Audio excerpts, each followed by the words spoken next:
Why are we always doing the same, even though we know better? In this video, I would like to talk to you about how you can learn to stay more calm, even when you are angry and would normally explode. How you can stay more at ease with yourself, even when someone is trying to hurt you. You will learn how to stay in control of your emotions, no matter what uncomfortable emotion, be it sadness, anger, maybe loneliness. You know best what it is that can provoke an overly emotional reaction from you every single time. And it may be that someone you know, a colleague, a friend, your partner, whoever, says or does something, maybe even just in passing, and you are ready to explode and start an argument. Or you feel hurt and withdraw and beat yourself up and or cry. You react in a highly emotional way for a reason. Your response is programmed into you, and it became automatic. When you think about it, you might become aware of this. There are certain things that set you off, where others might just shrug their shoulders and move on. And so today, we would like to explore how we can change those patterns, step by step, mindfully. When we understand the mechanisms behind it, it will become easier in our day-to-day life to become aware of our behavior.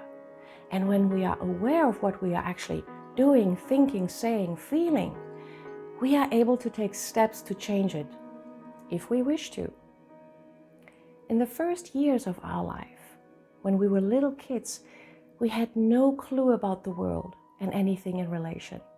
We were learning and absorbing everything that we experienced in certain ways. We created our map of reality, how we perceive the world, how we perceive other people, ourselves, and we created meanings and understandings about how things work and how things should be. So we created our belief systems. Some processes and strategies became automatic, so we don't have to think about everything all the time, but can just do, can just live, and focus on things we need to focus on in that very moment. It can be very simple things like how to get dressed in the morning, how to brush our teeth, how to go to work. And it's things like, how do I respond when someone says or does something to me? Those programs, if you will, and our belief systems are being stored in our subconscious mind. And that's the perspective we operate from.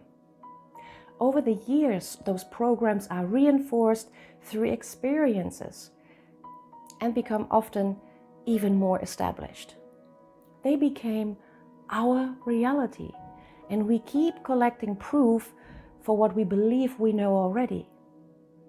Our mind likes to take the easy way. We create habits, even when they are not very helpful, because it was helpful at a certain point in a certain context. Those habits become automatic because it's easy and familiar, and we know the outcome. At least we think we know the outcome, or we wish for a specific outcome. So let's say something happens. We have situation A. Your mind presses the button of program B and runs with the result C. More often than not, we are not even consciously aware of us doing it. It just is. It saves the most energy and gives us space to do other things.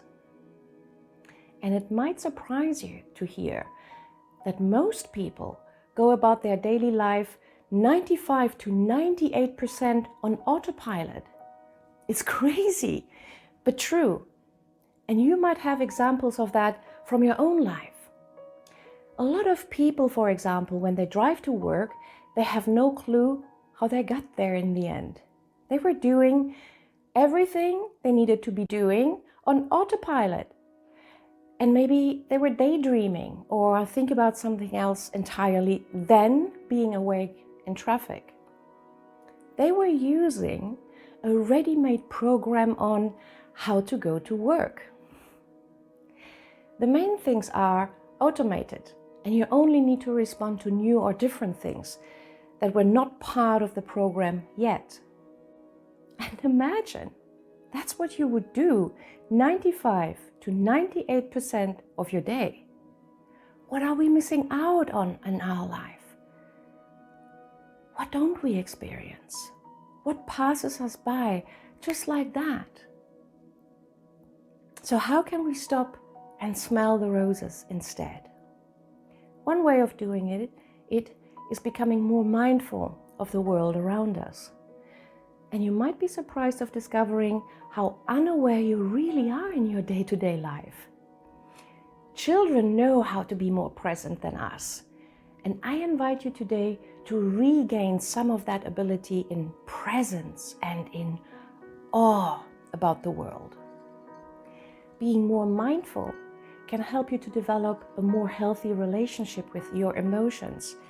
It can help you to heal old wounds, and it can open you up again to see the beauty of the world around you, the beauty of life, and the beauty of being alive. And this allows you to experience happiness without conditions. It allows you to just be. And step 1 is already done. You have watched the video till here, and maybe you realize, help, yeah, there are those typical situations where I overreact or say something that I regret later, and I'd like to change that. So even if it starts slow, it does start. You begin to process and be more aware of your patterns. And it might take a day or two before you realize, oh shit, I did it again. And that's okay. And the next time you might notice it after only half a day already. And the next time, maybe only 2 hours later. And the next time, you get what I want to say. And your emotions are a wonderful reminder for you. You will feel hurt, angry, sad, or whatever it is, and you will be much more aware of why that is. That an old program became activated and you just reacted. What is most important here, to meet with yourself, or to meet yourself with kindness and compassion, even when you catch yourself doing that old stuff again. Beating yourself up because you think you failed again is only hurting you and no one else.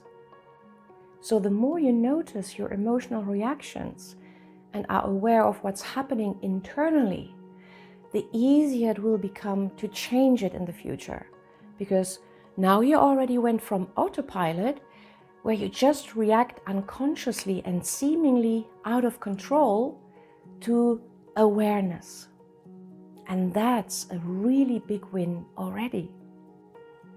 And then you have more situations A coming, where program B would have run in the past.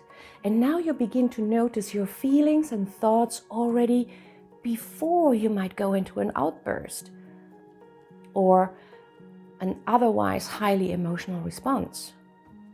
And now it gets very interesting. You might be familiar with Viktor Frankl. And if not, I highly recommend you to look into him, his life and his books. He said famously, between stimulus and response, there's a space. In that space is our power to choose our response. In our response lies our growth and our freedom. And that's exactly it. You recognize the way you feel and know, oh, there it is. And right now, I don't need to respond immediately, and you create a little space already. And this might be as tiny as just taking some breaths, or remove yourself from the situation if you can, Step back and pause. Leave the room and feel your emotion without responding, just feeling. I know this can be really challenging because more often than not, those emotions are rather uncomfortable to feel, and we would just like to push them away. Yet allow yourself to feel. This, in and of itself, has a huge quality to heal old wounds, to release hurt and pain, and to find your balance and inner peace back. And all the obstacles that arise on the way are part of the process, where you can learn to get better at pause, feel, and respond differently. That's a great way to take responsibility for yourself, not feeling victimized by life, but taking what is, as is, and grow with that. Yeah, it sounds very romantic in a way. And sometimes things that are happening are incredibly painful. And still, give yourself permission to feel and experience, to be aware of what you feel, to pause if you can, and create some space if possible. And when you really dive into this practice, you will change old programs with time. You will create new neural pathways in your brain. You will change your life. I myself am still, I would say, a novice in this. And I feel there are moments, old stuff is still activated, but I know, you know what? That's okay for me.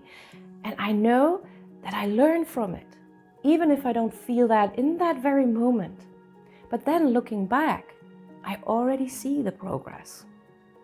Emotions are not dangerous in and of itself. Imagine them to be like waves in a stormy sea, simply part of it. And your body knows when and how those waves will naturally just calm down again.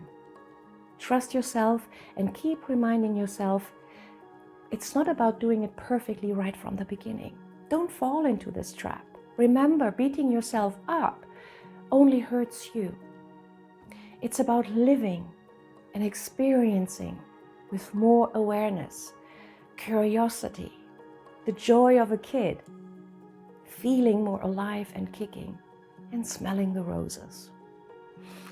And just like that, our programming begins to change. If becoming more mindful is of interest to you, and you would like to dive a little bit deeper into the topic, maybe to reduce feelings of high anxiety and stress, I invite you to check out my program, Peace and Calm in 7 Days, that you will find on my website. I will also link it here in the description box below. You can join me inside the program for 7 days, 10 to 15 minutes per day, to learn and experience how you can reduce and even let go of anxiety and become more calm and more peaceful again. And for now, thank you for watching and watching till the end. I hope this was useful for you, and if it was, please leave a like and maybe even a comment. Share it with people you care about that might benefit from it, and have a lovely day. Bye for now.